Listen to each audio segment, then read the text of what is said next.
Okay,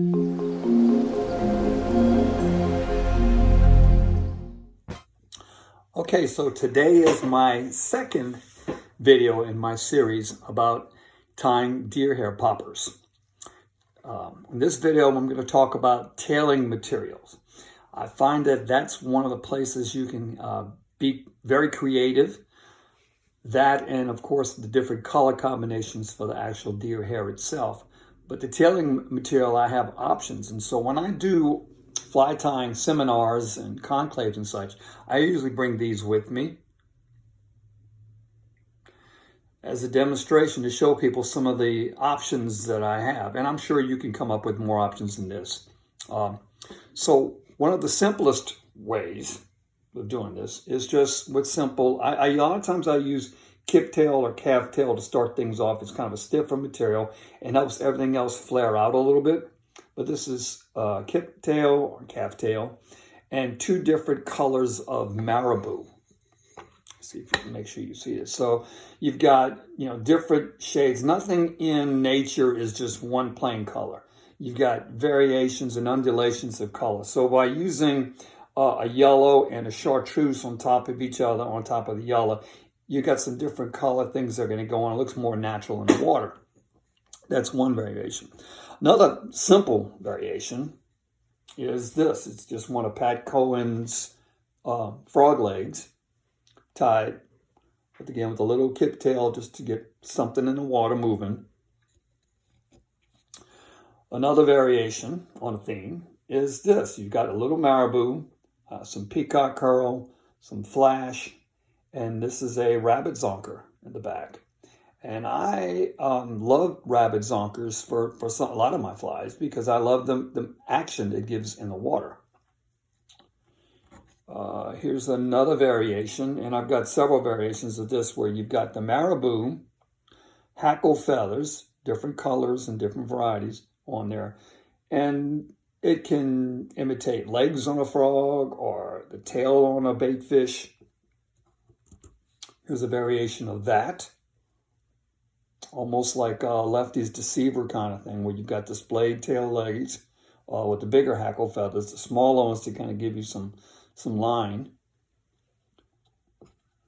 Different color combination with a little more peacock curl. These things have been out for a while and they've kind of gone like that. But once they get wet, they really give some great action and movement in the water.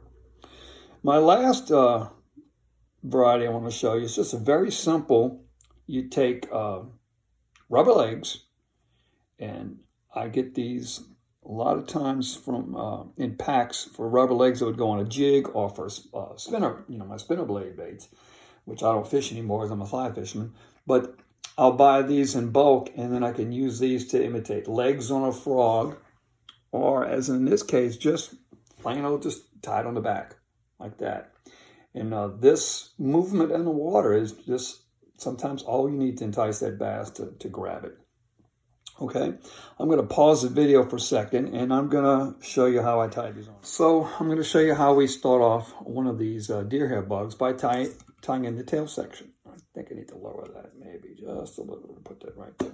Okay, what I normally do is I tie a bunch of these up in advance, especially when I'm doing a conclave, and I have them ready to go in a plastic bag. So then all I have to do after that is tie the deer hair on.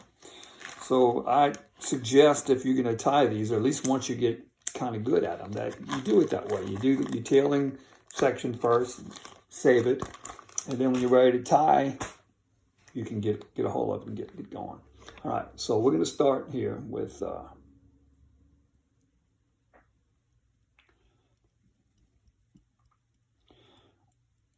put my thread on. Okay, just a little bit of this calf tail to start.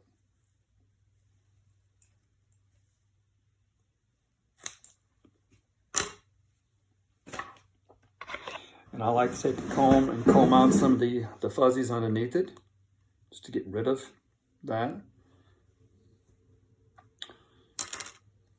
And of course, we had a cold front that came through last night, so it's very dry and a lot of static electricity, which I'll show you that I sometimes use dryer sheets to help battle that staticky thing that can mess you up.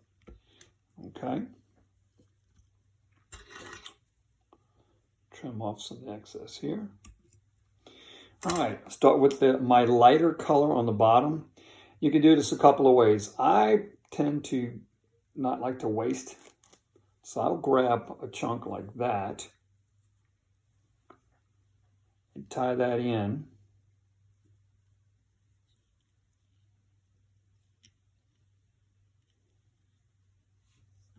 Kind of on my side. Trim that. Then take another chunk off of here. Tie it on your side.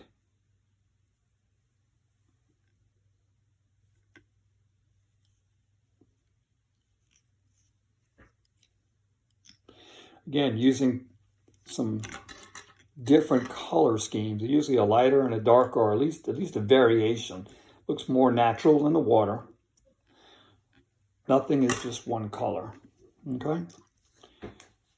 Now I'm going to come back with the chartreuse and put that on the top.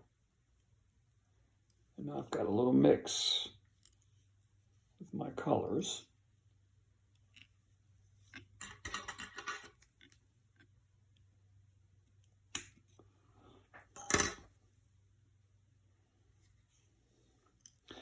Does not have to be perfect. It does not have to be super, super pretty.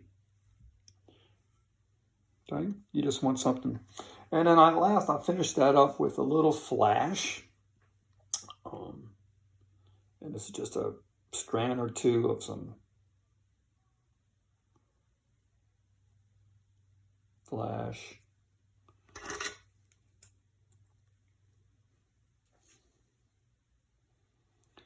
I'm going to get this doubled over, Doc.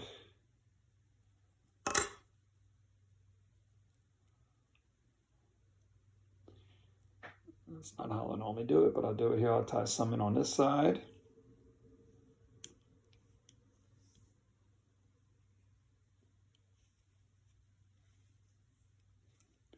Then I'll put some on your side.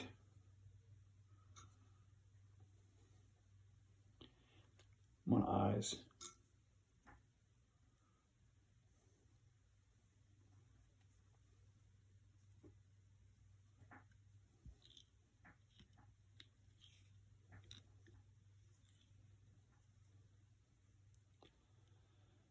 Now all I've got to do is whip finish.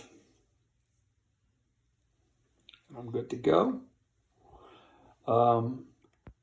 You gotta really know how to do a whip finish with your fingers on this. Using a tool doesn't quite get it when you're working way back here in the back end. Okay, I'm just doing one set today because I'm going to put some glue in there and it's not going anywhere. So this is where I use a very instant cure CA glue, very thin set. And I'll just put a drop or two on there just to seal those thread wraps. Let that dry, and I'm ready to start adding deer hair.